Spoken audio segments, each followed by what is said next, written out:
Carlos Gil, você tem agora as informações da Bélgica. O Gil está em Dedovsky, é assim que se pronuncia?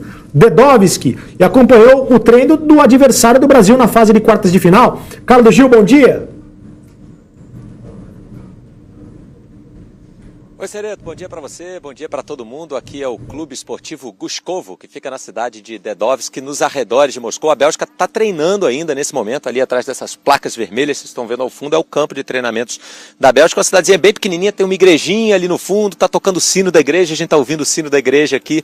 E vimos os primeiros 15 minutos do treino da Bélgica, e desses 15 primeiros minutos, pelo menos, praticamente só os reservas fizeram parte desse treinamento. A gente tem imagens desse treino. O goleiro Courtois, titular, estava no campo, o De Bruyne, titular, também estava no campo, e um outro jogador que pode vir a ser titular, o Fellaini. É isso que pelo menos que a imprensa belga, a gente conversou aqui com o pessoal, eles estão acreditando que o técnico Roberto Martinez possa manter a alteração que fez no jogo contra o Japão, quando ele tirou o Dries Mertens e colocou o Fellaini. Fellaini acabou fazendo o gol de empate, e até para subir essa média de altura do time belga e ter mais essa jogada, né, uma jogada pelo alto.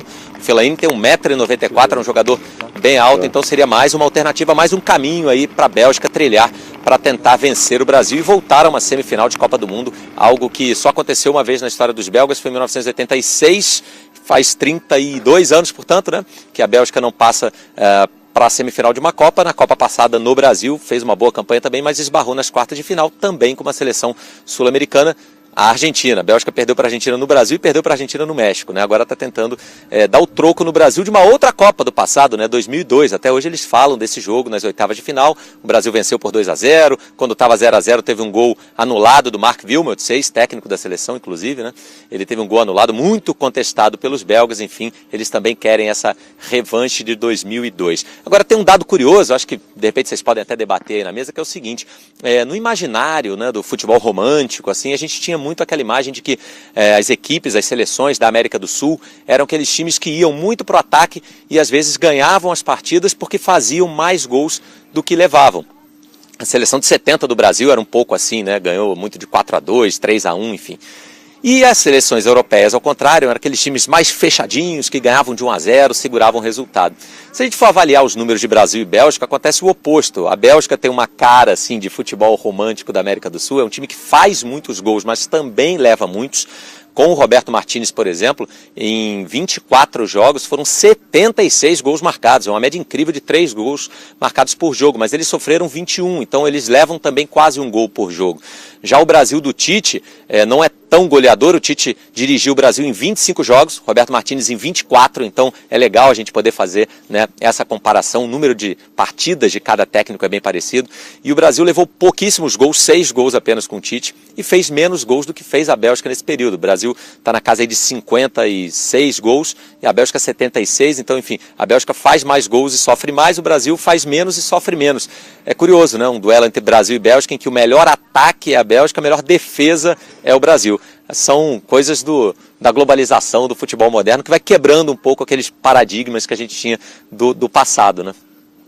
É isso aí, Carlos Gil, obrigado pela tua participação aqui no Redação, e é isso mesmo, o Tite fala muito da questão do equilíbrio entre defesa e ataque. A seleção brasileira, os times comandados pelo Tite são muito equilibrados, né? Uma característica do Tite em relação a isso, e o que a gente viu da Bélgica nessa Copa do Mundo é que é um time ofensivo. O Gil trouxe aí os números, é um time ofensivo, é um time que joga para frente, mas que tem ali os seus problemas na defesa.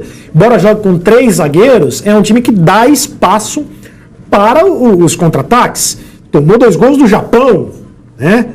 Na fase de oitavas de final, teve que buscar o resultado, a virada, para conseguir a classificação do Japão. O Brasil, com seus jogadores rápidos de velocidade, pode se beneficiar dessa questão ou não? Não, principalmente por isso. Eu vejo, pelo menos nesse último jogo contra o Japão, além da Bélgica nem ofensivamente ter feito uma grande partida, muito mais no segundo tempo, quando começou a correr atrás do resultado, mas no primeiro tempo teve muita dificuldade até para armar o jogo, mas esses jogadores mais de frente, principalmente que trabalham mais a bola ali do meio para frente, o próprio Hazard, são jogadores que demoram muito na recomposição, que são lentos, não são jogadores que conseguem, quando a Bélgica ele perde a bola numa tentativa de ataque, recompor rapidamente. A Bélgica joga espaçada. Dá muito espaço para o adversário, o Japão se aproveitou muito disso, teve até um belo gol de fora da área, mas também porque a marcação permitiu que ele trouxesse a bola para a perna direita, observasse o posicionamento do goleiro, enfim, dá muito espaço. e principalmente eu acho essa recomposição muito lenta e acho que é ali que o Brasil pode se dar muito bem. Agora, sabendo que também quando eles propõem o jogo, quando eles estão com a posse de bola, eles são perigosos. E tem uma jogada aérea muito forte, né? Com o Lukaku, o Fellaini que pode ganhar uma chance como titular, de repente. Mas me pareceu muito uma situação específica ali também. Precisava dele, né? Precisava do resultado. O time do Japão é basicamente um time bem baixo, então eles viram vantagem nesse tipo de jogada, e aí o Fellaini entrou para isso. Ele entra no jogo para bola aérea e os dois lances dos dois últimos gols saem de lances de bola aérea.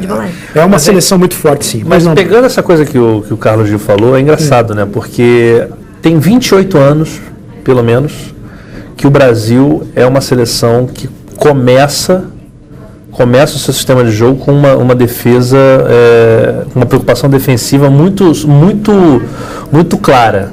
Desde 1990, quando o Lazzaroni bota com três zagueiros e dois volantes. 3 zagueiros e 2 volantes. Aí, a partir daí a gente começa a equilibrar. Em 94, o Brasil joga sempre com uma dupla de...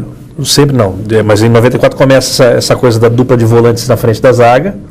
Depois de 98 é assim, em 2012 são 3 zagueiros e 2 volantes.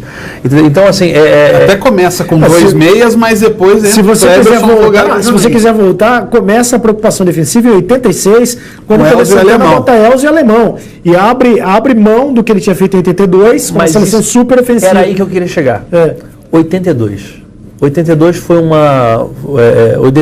foi um início de um aprendizado para o Brasil. Uma seleção que era muito técnica, muito ágil, muito para frente, né? Mas que ao mesmo tempo não tinha uma recomposição defensiva muito sólida.